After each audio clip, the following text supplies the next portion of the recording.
Hi అండి, అందరికీ నమస్కారం. అందరూ ఎలా ఉన్నారండి? Welcome to Devi Pramila official YouTube channel. ఈ రోజు వీడియోలో 2 మంచి రెసిపీస్ అయితే చూపిస్తానండి. అలాగే సంక్రాంతి పండుగ చేసుకుని వచ్చే ప్రతి ఒక్కరికి కూడా ఒక చిన్ని మాట అండి.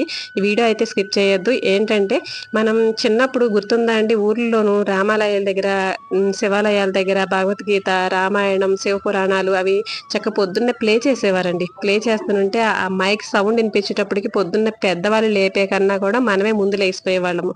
తర్వాత పెద్దవాళ్ళు చక్కగా రామాలయం దగ్గరికి వెళ్ళి కూర్చొని విని, తర్వాత ఆ కథలు చిన్న చిన్న స్టోరీస్ విని మళ్ళీ వచ్చి మనకి చిన్నపిల్లలకి కూర్చోబెట్టుకొని చెప్పేవారండి. ఆ సంస్కృతి సాంప్రదాయాన్ని అనేది మనం చాలా చాలా మర్చిపోయామండి.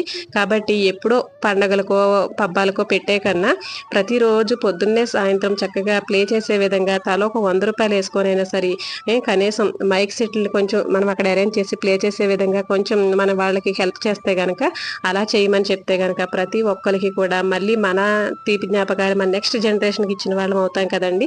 అలాగే మనం ఈ మతం గురించి ఏంటి అని తెలుసుకోవడానికి కూడా చదివి వాళ్ళకి చెప్పాలంటే కూడా పాపం తెలియదండి. కాబట్టి అలాంటి అవకాశాన్ని మనం వినిపించడం ద్వారా మనం కల్పించవచ్చు. తర్వాత ఎవరికి కూడా మన సంస్కృతి ఏంటి, మన సాంప్రదాయం ఏంటి, మేము ఇందులోనే ఉంటాము అని ఖచ్చితంగా చెప్పగలిగే ఒక నిర్ణయాన్ని కూడా వాళ్ళకి నేర్పించినట్టు అవుతాం కదండి. ఇక అలాంటి సాంప్రదాయాలు కరువైపోవడం వలనే ఈరోజు ఊర్లో ఇంకా చాలా మందితో చేసుకోవాల్సిన పండుగని చాలా కొద్ది మందితో చేసుకుంటున్నామని చెప్పచ్చండి ప్రతి ఒక్కరం కూడాను. ఇక అలాంటి సంతోషాలన్నీ కూడా మన ఊరికి మనం ఇస్తూ మన బాధ్యతను మనం నిర్వర్తించుకుందామని కోరుకుంటూ ఇక ఈ వీడియోనైతే ముందుకైతే వెళ్ళిపోదాము. ఈ రోజు చేసుకునే మంచి రెసిపీస్ ఏంటంటే ఉప్మా అండి. ఉప్మా అంటే ఉప్మా అని కాదు, ఇది డయాబెటీస్ అండి. డయాబెటీస్ వాళ్ళకి అసలు ఎంత బాగా ఉపయోగపడుతుంది అంటే, వాళ్ళు మార్నింగ్ టిఫిన్ ఏదో తీసేస్తారు, ఈవినింగ్ అస్సలు తినరండి. అమ్మో వద్దు మళ్ళీ షుగర్ లెవెల్ పెరిగిపోతుందని చెప్పేసి ఇక మధ్యాహ్నం లంచ్ అనేది ఏదో కొంచెం లైట్గా తీసుకుంటారు. వాటి వల్ల వాళ్ళకి కొంచెం బాగా నీరసం అయితే వచ్చేస్తుందండి. కాబట్టి వాళ్ళు సరిగ్గా ఏదైనా ఒక స్వీటో ఫ్రూటో ఏదైనా తినడానికి కూడా చాలా చాలా భయపడిపోతూ ఉంటారు కదా. ఇక అలాంటి వాళ్ళకైతే ఈ రెసిపీ చాలా బాగుంటుందని అయితే నేనైతే చెప్తున్నానండి.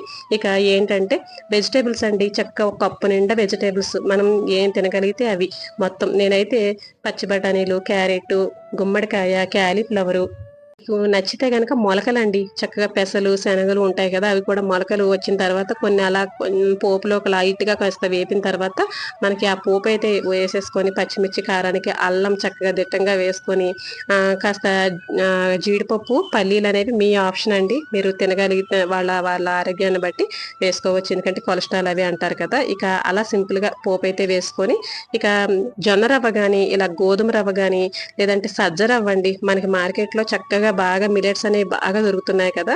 మనకి ఏది అవైలబుల్ గా ఉంటే అది చక్కగా వేసుకొని ఇలా పోపు అయితే వేసేసుకున్నామంటే పొత్తులాగా అయిపోతుందండి ఉప్మా అనేది. ఇక ఈ ఉప్మా తోటి మనకి చక్కగా రోటి పచ్చళ్ళు అండి, రోటి పచ్చళ్ళు ఒక 2 స్పూన్లు పక్కన పెట్టుకొని ఒక కప్పు పెరుగు పెట్టుకొని తిన్నారంటే నైట్ 6 నుంచి 7 లోపల కనుక తినేస్తే కనుక డయాబెటీస్ వాళ్ళు కూడా హెల్దీగా హుషారుగా ఉంటారండి, నీరసం అనేది లేకుండా. వాళ్ళు ఇవైతే పుష్కలంగా తినచ్చు కదండి, పర్వాలేదు. లేదంటే వేరే వేరే అయితే కనుక తినడానికి భయపడుతూ ఉంటారు. ఇక అందులోనూ సజ్జ రవ్వ కానీ మనకి జొన్న రవ్వ కానీ ఇంకా వాటి గురించి అయితే అస్సలు చూడక్కర్లేదండి. నేనైతే రెడ్ కలర్ గోధుమ రవ్వ ఉంటుంది కదా, అదైతే యూస్ చేశాను. ఇక ఈ ఉప్మాని పొద్దున్నే చేసేసుకున్నారంటే వాళ్ళ వరకు ఈవినింగ్ ఒక కప్పుకి ఉంచుకుంటే చక్కగా ఈవినింగ్ కూడా తొందరగా అయిపోతుంది వాళ్ళ డిన్నర్ అనేది.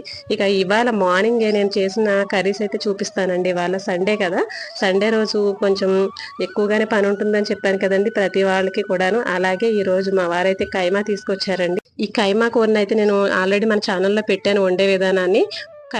కైమా తర్వాత బోన్స్ అండి, ఈ మూలుగులు అంటాం కదా, ఈ మూలుగుల్లో కూడా మంచి బలం ఉంటుందంటండి. బోన్స్కి ఎముకలకి చాలా మంచిదని అంటారు. ఇక ఇందులో వెల్లుల్లిపాయ గుడ్లు ఒలిచి చక్కగా వేసారంటే పోపు వేసి ఎండుమిరపకాయ తోటి అసలు భలే ఉంటుందండి. పత్తం కూర అని చెప్పి పెడతారండి, నువ్వుల నూనె అవి వేసి. ఆ కర్రీ అయితే ఇంకా టేస్టీగా ఉంటుంది. నార్మల్గా ఇవాళ అయితే వండేసాను. ఇక టమాటా రసం అయితే పెట్టేశాను, రైస్ పెట్టాను. మామిడికాయ తీసుకొచ్చారండి, మామిడికాయ పప్పు అయితే చేశాను ఇవాళ.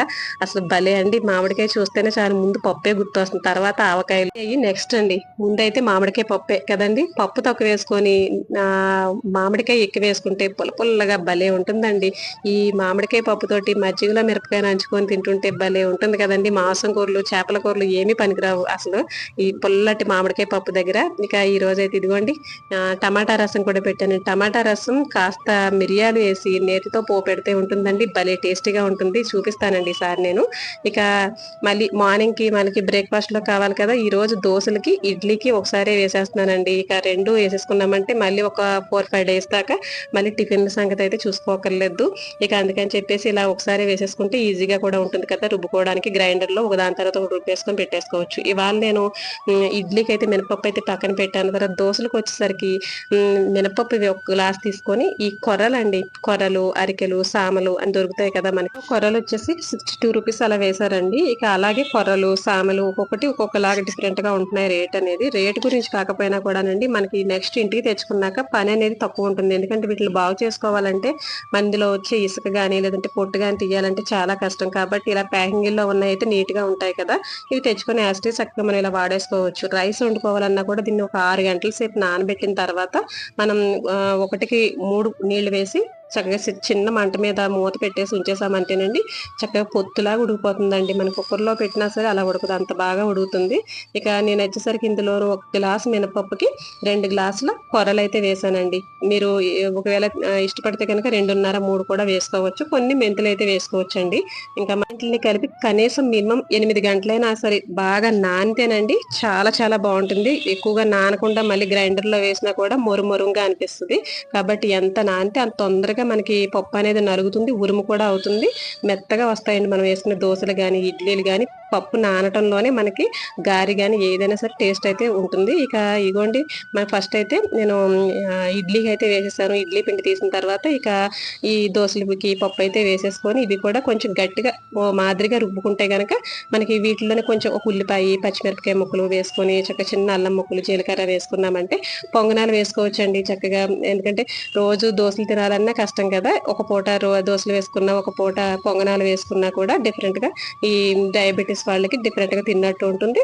అందులోనూ దాన్ని కూడా కాపాడుకున్న వాళ్ళం అవుతామండి. ఇక ఈ పిండిని ఒక 8 గంటల సేపు పులవనివ్వాలండి. పులవనిస్తే కనుక నైట్ రుబ్బేసుకుంటాం కాబట్టి పొద్దున్న దోశలు వేసుకుంటే చక్కగా పొత్తుల్లాగా చక్కగా వస్తాయండి. ఇందులో మన పేగులకి అరుగుదలకు కావాల్సిన గుడ్ బ్యాక్టీరియా అనేది పెరుగులోను ఇలాంటి పులిసిన పిండిలోనే ఎక్కువగా ఉంటుంది. ఇక ఇది తీసుకోవడం వల్ల మనకి అరుగుదల డైజెషన్ అనేది ఈజీగా అయిపోతుందండి. ఇక మార్నింగ్ దోశలు అయితే వేసాను, చూసారు కదా ఎంత బాగా వస్తాయో దోశలు అయితే. అట్ల పెనాన్ని బట్టి కూడా దోశలు చక్కగా పల్చగా వస్తాయండి. ఇక వీటితో రోటి పచ్చళ్ళు మాత్రం కంపల్సరీ తీసుకోండి, చాలా మంచిది హెల్త్ కి. ఇక నాకు ఎంతో ఇష్టమైన అమ్మ వాళ్ళ ఇంటికాడ తీసుకొచ్చిన పాలల్లో బెల్లము రసములు వేసుకొని తింటున్నానండి, చాలా చాలా ఇష్టం. మీకు కూడా ఎంతమందికి ఇష్టం అనేది కామెంట్ అయితే చేయండి. వీడియో నచ్చితే కనుక లైక్ చేయండి, షేర్ చేయండి, ఛానల్ అయితే సబ్స్క్రైబ్ చేసుకోండి. చూపించిన 2 వంటల్ని కూడా ట్రై చేస్తారని అవి ఎలాగున్నాయో చెప్తారని ఆశిస్తూ మళ్ళీ మంచి వీడియోతో మళ్ళీ ముందుకైతే వస్తానండి. Thank you so much and for watching. ఉంటానండి మరి.